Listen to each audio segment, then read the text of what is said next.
সম্মানিত দর্শকবৃন্দ, আসন্ন পশ্চিমবঙ্গ বিধানসভা নির্বাচনকে কেন্দ্র করে তৎপরতা তুঙ্গে।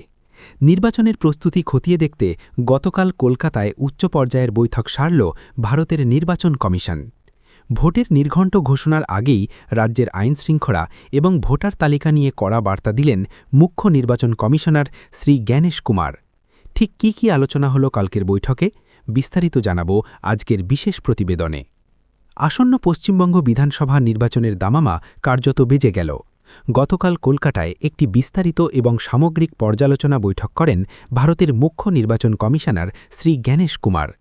তার সঙ্গে উপস্থিত ছিলেন দুই নির্বাচন কমিশনার ডা সুখবীর সিং সান্ধু এবং ডা বিবেক যোশী। মূলত রাজ্যের নির্বাচনী প্রস্তুতি এবং নিরাপত্তা ব্যবস্থা খতিয়ে দেখাই ছিল এই সফরের মূল উদ্দেশ্য। নির্বাচন কমিশন গতকাল রাজ্যের স্বীকৃত জাতীয় এবং আঞ্চলিক রাজনৈতিক দলগুলোর প্রতিনিধিদের সঙ্গে সরাসরি কথা বলেন। বৈঠকে উপস্থিত ছিল আম আদমি পার্টি, বিজেপি, সিপিআইএম, ভারতীয় জাতীয় কংগ্রেস এবং ন্যাশনাল পিপলস পার্টি। এছাড়াও আঞ্চলিক দল হিসেবে অল ইন্ডিয়া ফরওয়ার্ড ব্লক এবং অল ইন্ডিয়া তৃণমূল কংগ্রেসের প্রতিনিধিরা তাদের সুচিন্তিত মতামত ও পরামর্শ কমিশনের কাছে পেশ করেন। বৈঠকে অংশগ্রহণকারী অধিকাংশ দলই রাজ্যে কমিশনের চালানো এসআইআর বা বিশেষ ভোটার তালিকা সংশোধন প্রক্রিয়ার প্রশংসা করেন এবং কমিশনের ওপর পূর্ণ আস্থা প্রকাশ করেন। তবে একই সাথে তারা রাজ্যের আইন শৃঙ্খলা পরিস্থিতি নিয়ে উদ্বেগ প্রকাশ করেছেন। রাজনৈতিক দলগুলোর পক্ষ থেকে কমিশনকে অনুরোধ করা হয়েছে যাতে ভোটারদের ওপর কোনো ধরনের আক্রমণ বা ভয়ভীতি প্রদর্শনের ঘটনা না ঘটে। বিশেষ করে নির্বাচনের সময় বোমা, অবৈধ আগ্নেয়াস্ত্র এবং কালো টাকার ব্যবহার রুখতে কঠোর পদক্ষেপ নেওয়ার দাবি জানানো হয়েছে। এছাড়া অনেক দলই রাজ্যে মাত্র 1 বা 2 দফায় ভোট করানোর জন্য কমিশনের কাছে আবেদন রেখেছেন। রাজনৈতিক দলগুলোর উদ্বেগের প্রেক্ষিতে মুখ্য নির্বাচন কমিশনার শ্রী জ্ঞানেশ কুমার স্পষ্ট জানিয়েছেন, ভারতের নির্বাচন কমিশন আইন অনুযায়ী ভোট পরিচালনা করতে দায়বদ্ধ। তিনি সাফ জানান, পশ্চিমবঙ্গ নির্বাচনে স্বচ্ছতা ও নিরপেক্ষতা বজায় রাখতে কোনো ত্রুটি রাখা হবে না।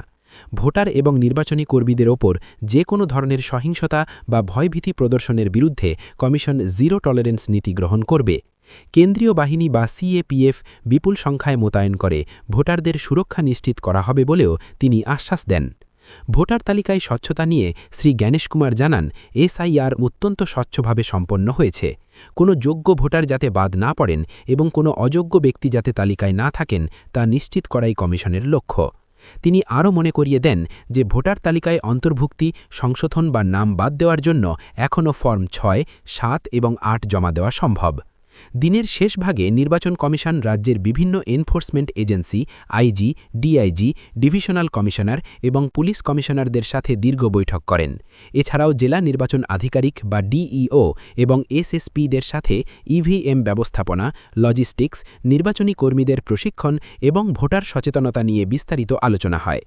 কমিশন নির্দেশ দিয়েছে যে প্রতিটি ভোটকেন্দ্রে অ্যাসিওর্ড মিনিমাম ফ্যাসিলিটিজ বা পানীয় জল, র্যাম্প এবং হুইলচেয়ারের মতো ন্যূনতম সুবিধাগুলি অবশ্যই নিশ্চিত করতে হবে।